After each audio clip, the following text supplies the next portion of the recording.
እሺኔስ አንተንም አመሰግናለሁ የኔ ጥሩ ጓደኛ።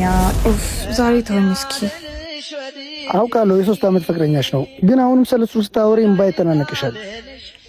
ጠልቼዋለሁ። ባለው ራሱ በጣም ነው ደስ የሚለኝ። እሱ ያደረገኝን ነገር መቼም ነው ማረሰው፣ መቼም ማረሰው። በጣም ብዙ ጊዜ እኮ ታግሼው ነበር። ደስ ሲል አሁን አንቺን ፍቅረኛ የማድረግ ይችላለሁ ማለት ነው። ደግሞ ከውስጥ አውጥቶላታል፣ ታስታውቃለች። እከስሻለሁ። መቼም በእኔ ምክንያት እንድታለቅሽ እንድታዝኝ አላደርግም። እንዴ ቴክስት ላከ?